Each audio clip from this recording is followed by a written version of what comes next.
Talo falava manuia le sapati le tua tonu loto o lo manuia tau fai tu sai tato lo na lofa no mga lei. Malo se fua. Milo lo tolo. O le fesili mo o le soa whawhiainga. O le a se alanga upu e whamanatu e le Vaiaso le ngana Samoa. Paskai. I le ama walanga upu. Ai, le upu a Samoa hui lea. E le ngaloa fia i sionga vau. O le kaka Samoa e mangkua langa ngangu. Au hui lang kalangoa. E kalangoa e le vāwhia ngai ai. Le parfoia ma puriko. Pei o le whaiva le ngā kai whale. Kong foi o sopor maulele e whaakia. Se I uia le alo le akona ngā whangua. E la whola le kaule malolo e peo le waangsa ngalala. Le au a whika I kongu. Whaama whai ngā o rangi yasu. Ia, foi me ume le hua. A kuama foi le fua ka kala fide ni. Ka ko wholaulangi ma. A manguia le hua rangi yasu. God bless. Talava pasta. Manuia lava le sapati le tua. Ui e se malii. O le a sa walanga upu e whamanatu e le Vaiaso le ngana Samoa.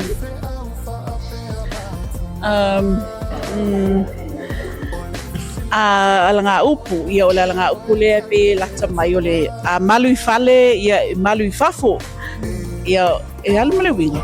Ia o lono winga o le pifo I le a, ia whata uai tono a inga. Ia la ko fo I fafo, ia ka ua fo ia oi fafo a, ia.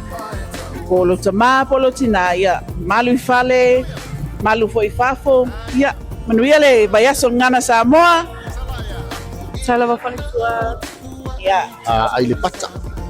Ai le pata, o le fisili mo oi, o le a se alanga upu whamanatu e le Vaiaso le ngana Samoa. O le ala I le pule o le tautua. Ia e le ia se ngā male upu ko I lea a e fia mua mo le mutu. Tautua. Mong sa I lau tautua. Ia. Malaya. Whaftai lava. Fale ulu. O le a sa walanga upu e whamanatu e le ngana Samoa. E lelele toloa e mau I le vai. O le a le winga, e mawhai ona e whamatala le winga o le ni alanga upu. Po fea lava o nei lalo lange e te iai. Ia e matu alo a inga lo whaasinu manga. Watato au mau e nei atunu. Ia e matu o Samoa lo iai lo whaasinu manga. Whawhetai lava. Whawhetai. Asel. Sela, o le fesili mo oi. O le a se alanga upu e whamanatu e le ngana Samoa le ni Vaiaso. So o se tuai ngā alanga upu. Ia, whawhakai lawa e lai sunga le whalkua mo le whawhisili. O le whisili o le ase aranga upu. O le aranga upu le ua mangkua e rau mawhawhortemi. E afua mai maunga manguia o. E afua mai maunga? Manguia o nu. O le a le winga, o le a se whamatalanga. O le winga o le aranga upu. O whaululunga o matanga luenga po se e kalesia o la tau olo I tutono e au iai whaululu iai so se tūlanga lau o la tau I alelei o na la tau whaia mufuafua po kala o manuia na o le au tūlanga olo o watula mare angang whaalua Whawhetai malam lama whawhisili. Sarah, o le fisili. O le a sa walanga upu e whamanatu ai le ngana Samoa le ni Vaiaso. Ia o le alanga upu wha Samoa. Ia o le tangata. O le tangata malona whaasino manga. O le tangata malona tupuanga. O le a se whamatalanga po le a le winga e mawhai ona e whamatalanga le ni a malanga. O le tangata malona whaasino manga e te tau o na o la hawa tangata mai loa lona whaasino manga. Malona tupuanga mai lona ainga. Ia malona si o manga. Manuia Vaiaso ngana Samoa. Tai lava. Makusani, o le fisini mo oi. O le a se alanga upu e whamanatu e le ngana Samoa le ni Vaiaso.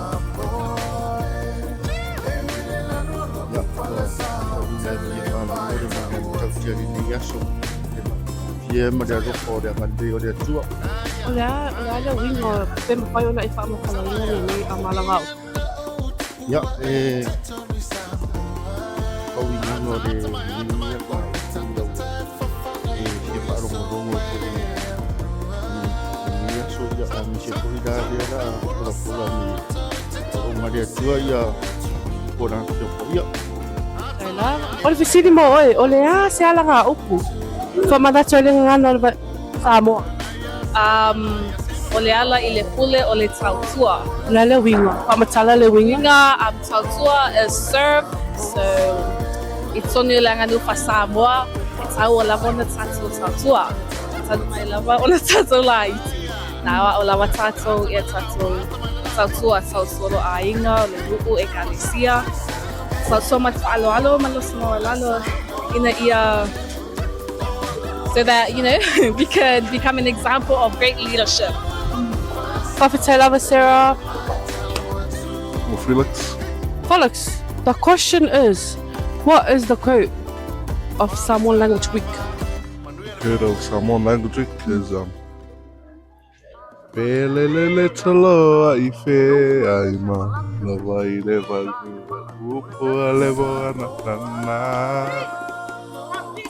Yeah. 40, this is your time. If I lo sula tonga.